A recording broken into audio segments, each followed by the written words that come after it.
Welcome to Amusing Jews, where we celebrate Jewish contributors and contributions to American popular culture. I'm Jonathan Friedmann. And I'm Joey Angelfield.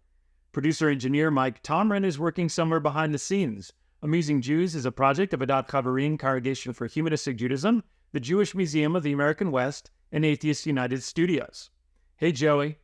Histories of the Jewish people typically highlight success stories, ancestors who were innovators or exemplars in their chosen fields. Celebrated are those who made considerable marks in commerce, law, athletics, science, politics, entertainment, and education. Less remembered are those who tried and failed, the struggling artists, aspiring entertainers, lousy businessmen, failed restaurateurs, and other discarded has-beens and never-weres. The same rule applies to Jews and crime. Big-time gangsters and mob bosses tend to be sources of pride, men like Bugsy Siegel and Mayor Lansky. But small-time crooks, if they're acknowledged at all, are merely embarrassing footnotes. This might explain my fascination with the subject of our guest's new book, a Jewish woman who helped pioneer organized crime in the United States. We're delighted to chat with Margalit Fox, a journalist and author whose latest book is The Talented Mrs. Mandelbaum, The Rise and Fall of an American Organized Crime Boss. Her previous books include Conan Doyle for the Defense, The Riddle of the Labyrinth, Talking Hands, and The Confidence Men. As a senior writer in the Obituary news department of the New York Times, she wrote sendoffs for some of the leading cultural figures of our age. Margalit, welcome to Amusing Jews. Thank you both so much. You describe Friedrich Mandelbaum as an upright widow, philanthropic synagogue goer, doting mother of four, and boss of the country's most notorious crime syndicate. How did you first learn about Mrs. Mandelbaum? It is absolutely safe for us to call Friedrich Mandelbaum the first great or major crime boss in America. She was operating a multi-million-dollar criminal empire in the mid to late 19th century, more than half a century before Prohibition, which is widely accepted as the starting point for organized crime in America, well before the cohort of Jewish gangsters from the 20s and 30s that you've named. And yet she remains, like so many figures in women's history, almost forgotten today. I came across this remarkable true story of a woman who came here in steerage in 1850 and literally from nothing, through grit and determination and savvy and the very understandable desire not to rear her family in poverty. She was a nice Jewish mother of four on the Lower East Side of New York. She built a multi-million-dollar, and this is 19th century dollars, crime syndicate based on receiving stolen goods. She was a master fence.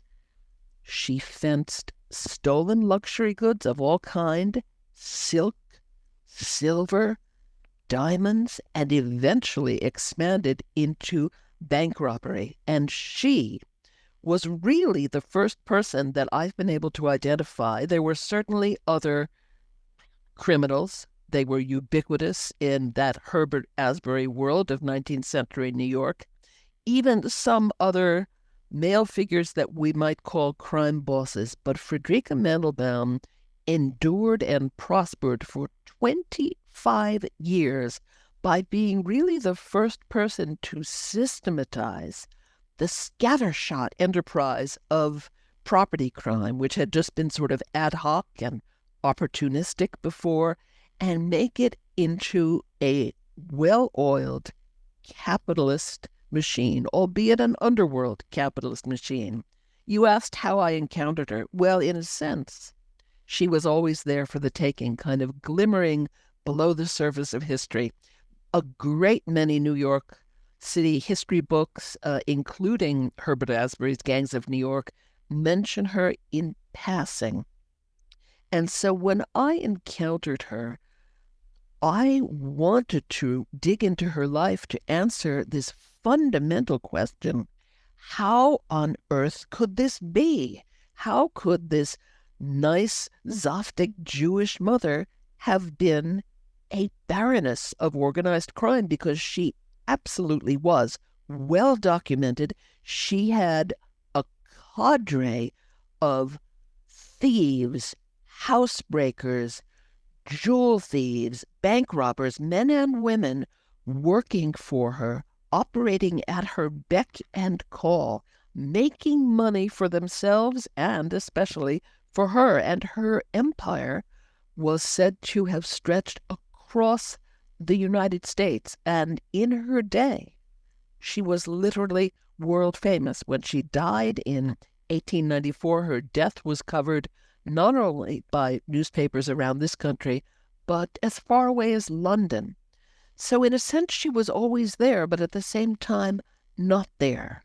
Lost to history, kind of slipped into a crevice in time. And so I began researching her life with two aims. One, to lever her out of that crevice, and two, try to answer this crucial question of how in the world could a woman have been allowed to do these things. So you mentioned her hiding in plain sight, and of course that is not so uncommon for women of that period, and really of all periods, especially I think when we're talking about a profession that is mostly associated with men and masculinity because of popular culture and reality and everything else colliding around that. But I wonder if you've heard from historians of crime about your work and how it maybe changes their view of just the history and the periodization of organized crime in the United States. The short answer is no, but I think the reason is, though historians of crime would not be the people I need to surprise, because they'd already know about her. You know, she was kind of known to the insiders, New York City historians, and particularly historians of the underworld in the 19th century. So that cohort, no. But what's really interesting about the way I got to her is I got to this true story from a story that wasn't true at all. Whenever I finish a new book, Mrs. Mandelbaum is my 5th nonfiction book, I cast around for what to do next by pulling down one of the hundreds of dusty, long out-of-print anthologies from my personal library and just finding these people that have slipped into crevices in history. And when I did that, after my previous book, The Confidence Men, had gone into production, the book I pulled down was a very fat reference book that's an encyclopedia of American crime, and I won't name it. I won't name the compiler for reasons that will become apparent, but as if guided by Providence, it opened to a really tantalizing entry headed Grand Street School, and they meant the Grand Street on the Lower East Side, right near where Friedrich Mandelbaum lived and worked for her whole life in America.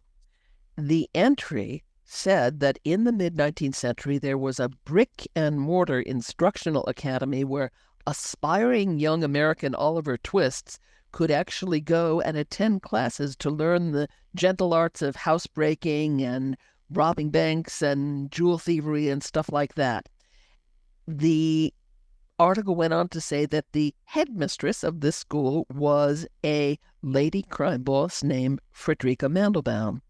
Now, it's very much a case of finding a story that seems to be too good to be true, and in fact, at least in part, is too good to be true. 2 seconds on the internet told me that the Grand Street School never existed. It was an urban legend. I'm proud to say I actually pinpointed in the book exactly when and where and how it arose. It arose during Friedrich Mandelbaum's lifetime and regrettably persists and is reprised to this day. So that was a wash. But Mrs. Mandelbaum herself was very real, and a Jewish mother of 4, synagogue-going, generous benefactor to her synagogue and also to the cohort of thieves who worked for her. That was plenty good enough for me, and so that was the beginning of it. Enjoying the show? Click like and subscribe. The type of organized crime Mrs. Mandelbaum was involved in was a far cry from the more familiar guns and garlic variety, glorified in Hollywood films. In fact, it rarely involved violence. What was organized crime like during the Gilded Age? That's right. Whenever we do word association with picture an organized crime boss, younger people will think Tony Soprano. Older people will think, the actor Bruce Gordon playing Frank Nitti in The Untouchables. But the point is, it's probably a big, mean guy with a Tommy gun and spats if it's Prohibition. Heavy emphasis on guy. And what was so intriguing about Friedrika was obviously she was none of those things. Organized crime in her era, so we're talking the 1850s, 60s, it was really disorganized crime. Crime in New York there were two strains of it. One was the Herbert Asbury gangs of New York, gangs with these wonderful names like the Plug Uglies, who were very rough and ready, and they tended to work the waterfront of New York, and they beat a lot of people up. Asbury calls them eye gougers and mayhem artists, and I think that's a really good description. Their brand of crime was sort of ad hoc. They'd see a woman coming out of a shop with a bundle, they might knock her down and take it. Nothing was planned. It was opportunistic. It was often violent. It was really not that lucrative. Then, just as professions in the upper world, the world of legitimate enterprise, are starting to professionalize, you have new requirements for doctors, for lawyers, all sorts of things. So too is the underworld professionalizing. And Friedrika, because of when she came here in 1850 as a impoverished 25-year-old woman from a threadbare family of Jewish peddlers in what's now Germany, because of that, she was really able to get in on the ground floor of the professionalization and organization of crime. And obviously, she never went to university, much less business school, but she was clearly very smart and had a genius for putting her finger to the cultural winds and seeing what it was that America's newly emerging middle class was longing to buy, because suddenly there was this welter of mass-produced consumer goods. The new petty bourgeoisie were under great pressure to keep up with the Joneses by stuffing their house with every artifact of modern material culture. Well, even a middle-class family couldn't afford all that stuff, but you could solve the problem handily through clandestine visits to your friendly neighborhood fence. And so Friedrika looked around, she saw this was happening, and began to literally capitalize by filling this void in the market that she had discerned where class and materiality and desire came together. Like many Jewish immigrants, rags to riches stories, Mrs. Mandelbaum began as a peddler, selling lace from a pushcart. How unusual was it for a woman to be a peddler, and how did that experience inform her turn to crime? Oh, if you look at photographs from the period, Jacob Riis and people like that, the streets were full of peddlers of both sexes and every age, men, women, and devastatingly little children. And there were often kind of demographic specialties that governed what people sold. Some of the youngest and poorest Irish and Irish American little girls, really little girls, sold hot corn, and they would have this really plaintive vendor's cry that, ended in, "Come buy my corn and let me go home." It's heartrending. And so Friedrika joined that throng. And one historian rightly calls street peddling the bottom level of business activity. She clearly knew that if she stayed in that life, she and her family would be in poverty forever. So she had to do something. She knew she would have to make it by quitting peddling and striking out on her own as a solo entrepreneur. But without any startup capital, how do you do that? So she furtively, quietly, by the end of the 1850s, her first decade in America, started reselling the swag brought to her by local pickpockets and petty thieves. And by about 1859, she had indeed amassed enough capital to quit peddling forever and set up shop as a solo entrepreneur. And that is when Friedrich Mandelbaum became a full-time professional fence. The way you described her, Mandelbaum actually comes across as a respectable businesswoman and maybe a proto-feminist as well. Did you find yourself cheering her on as you uncovered her exploits and maybe feeling guilty about maybe not sympathizing with her many victims? I did at the outset when I was deciding whether or not to write this book. I did have to give myself permission to go ahead and, if not strictly celebrate her, at least write about her in kind of a warm way. She was clearly, a warm and in some respects endearing character. And there were three factors that I felt gave me that permission. One is how long ago this narrative happened. This story is now 150 years in the past. Number two, as we said, that her brand of crime was almost entirely nonviolent.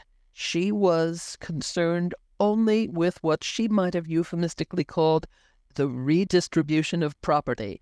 And many of the local people in her poor neighborhood on the Lower East Side, which she never left, though she could have well have afforded to live uptown, many people venerated her as this kind of Robin Hood figure. She robbed from the very rich and gave, or rather sold at below wholesale prices, to this newly emerging middle class. So she kind of filled a niche. She gave generously to her less fortunate neighbors. She gave to her synagogue, Rodef Sholem, then on the Lower East Side, now a Reform Shul on the Upper West Side, still going. She created jobs for local people. So most of the local people in her German diaspora called Klein Deutschland, Little Germany, this quarter of the Lower East Side, most of them adored her. So there's that. She was clearly this warm, motherly figure. She mothered her thieves. She wined and dined them at her groaning table in her opulent apartments above the humble storefront on Clinton and Rivington Streets that was the front for her real business. She ran this little haberdashery shop, but people in the know knew to, be admitted to the back where the really good swag was. She bailed out her thieves whenever they got arrested. She gave them money when they were down and out with no thought of repayment. She called the thieves who worked for her my chicks. And, of course, she was a warm mother by all accounts to her own 4 children. And hence she was often called by thieves and the press alike Mother, Ma, or Marm Mandelbaum. And so my favorite thing, and of course we're talking the 1860s, 1870s, what else could you do? But from a 21st century perspective, it's utterly charming. She gave her thieves getaway horses and carriages whenever they had to flee the scene of a crime. And I love that. Of course, I'm committing the, cardinal historical fallacy by looking at it through a 21st century template. But I do think, you're a criminal. You've just knocked over a bank. The police are hot on your trail. Quick, you have to get away. What do? You climb into your carriage and you clippity-clop genteelly away from the crime scene, kind of the original white Bronco chase. But she did all that. So that's the second thing, was just how motherly and how nonviolent she was. She wasn't having people whacked. She wasn't having her boys break kneecaps. That stuff came later when the boys muscled in, the guys in spats and pinstripes that we know from the movies. And the third thing is, why would she have been trying to make it in the underworld in the first place? A woman who was clearly incredibly intelligent, incredibly determined, and incredibly hardworking. For God's sake, she was triply disenfranchised from polite society and legitimate commerce. A woman a foreigner, and a Jew. And as we're seeing in the ugliest ways today, things like misogyny, xenophobia and nativism and anti-Semitism are regrettably alive and well today, and they were certainly no less alive and well in her time. So what choice did she and people like her have except to try to climb what sociologists have called the crooked ladder and make it in the underworld when the upper world totally rejected them? So all of those factors together, I felt gave me permission to, if not celebrate her, look at her in a clear-eyed way. I try not to condemn what she did.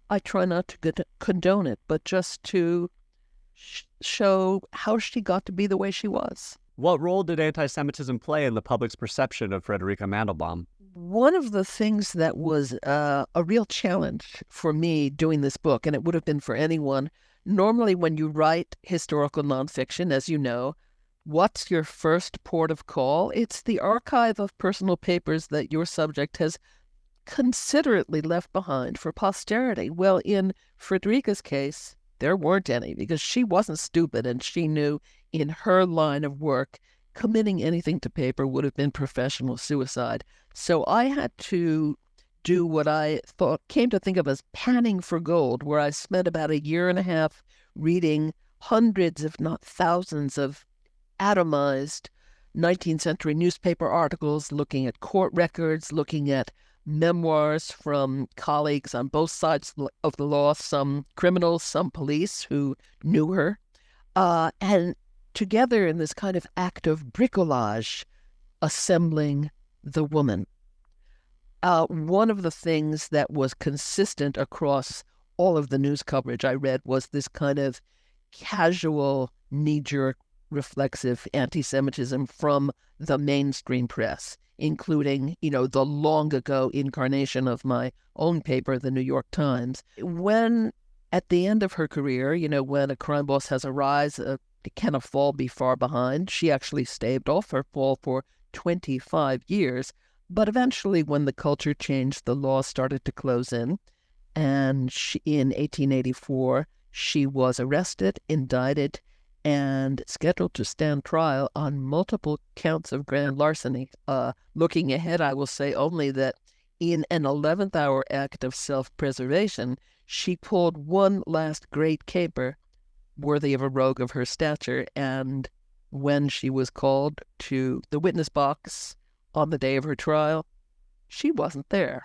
But she did show up in court for some pretrial motions, and widely covered by the then many New York papers, and they would say things like, she is a German Jewess with gross, dark, masculine features.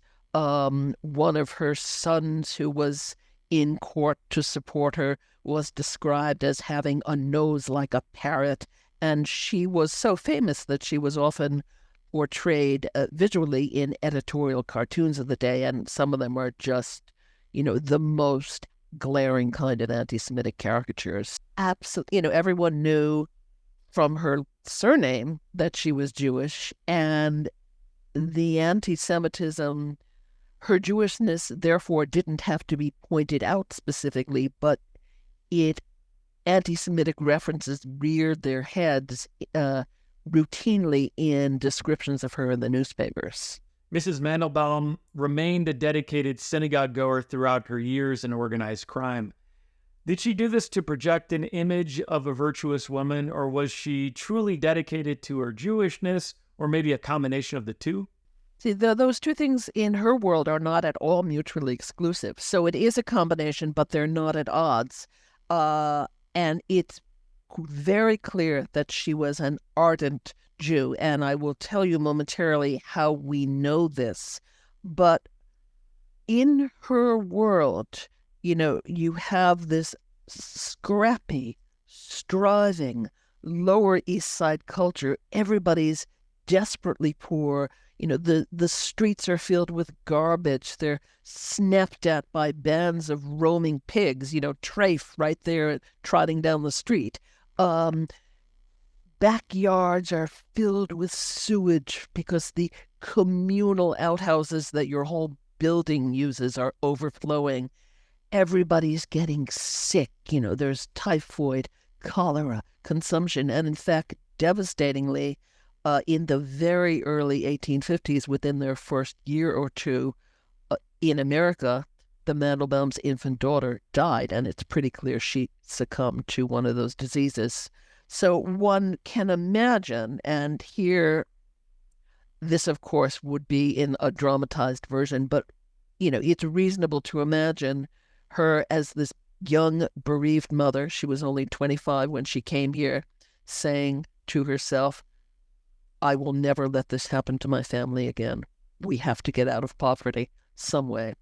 And, of course, a hub for the Jews in that community would be the local synagogues.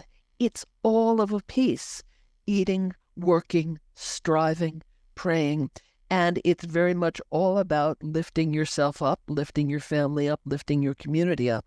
Now, we know that she was a very ardent Jew for a really moving reason. As I've indicated, she lived on the lam for her last years. She spent 10 years as a fugitive from justice and basically never spent a day in jail because she was so canny.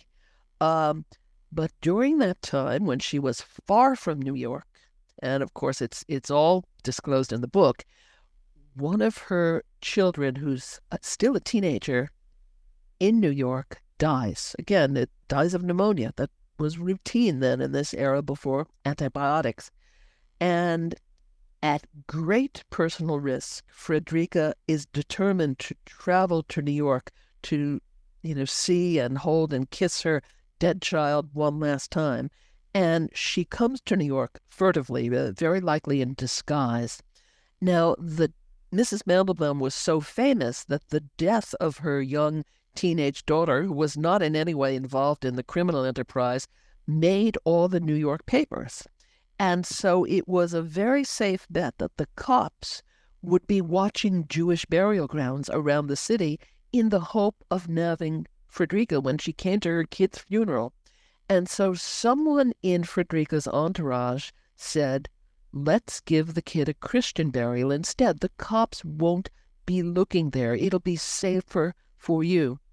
And Mrs. Mandelbaum would have none of it. She put her foot down, and she absolutely insisted that the child be buried in accordance with the Jewish faith, and that's exactly what happened, whatever the risk. What were some of the lessons you learned from Mrs. Mandelbaum's life? One thing that I hope people will take away from the book is just as she was striving to climb the crooked ladder and rise very high in the underworld, and she did indeed rise high, her criminal enterprise, the fencing enterprise, was said to have handled over 25 years $10 million. That's 10 million 19th century dollars. It's like 300 million in swag today. And at her death in 1894, she was said to have had a personal fortune approaching $1 million. It's like 20 million today. This is someone who came here in steerage with basically little more than the clothes on her back. So just the grit and determination it took to get where she got to, albeit through criminal channels, is pretty dazzling. But I also want people to be aware, this is the Gilded Age, that while all of this stuff is going on in the underworld of the Gilded Age, what's happening simultaneously in the so-called upper world, where you have the robber barons, the Astors, the Vanderbilts, the Rockefellers, who are making their uptown fortunes and building their marble palaces on Fifth Avenue through a spate of tactics, including bribery, suborning perjury, intimidation, hiring the Pinkertons to break up strikes, often with fatalities, cornering markets, making hostile takeovers. Yet what they're doing is not considered illegal. But really, I want people to think, what's the difference? I think another amazing part of your book, which I hadn't thought about much, but it makes a lot of sense, is that the police departments themselves were essentially criminal enterprises at that time. Right. Without wanting to give too much away, what I say in the beginning of the book is, isn't it striking that Frederica Mandelbaum basically plied her illicit trade and raked in her illicit millions pretty much in the open. Pretty much the whole town knew exactly what it was she did and how to find her shop and what to ask for if you went there. And how could this be? Why was this? And she did this successfully for 25 years without spending a day in jail. And of course, the answer lies in the bonds she forged with the breathtakingly corrupt officials of the Tammany government at that time, and also the police department, which was effectively an arm of the Tammany government. And let us just say, without giving too much away, that she took the dictum, "the policeman is your friend," to very generous and lavish extremes. Indeed. And thank you so much, Margalit, for writing the book and for joining us. Oh, it was my great pleasure. Thank you for having me. And to our audience, now back to your regularly scheduled lives. Amusing Jews is here to amuse you. If you like being amused, go ahead and click like and subscribe.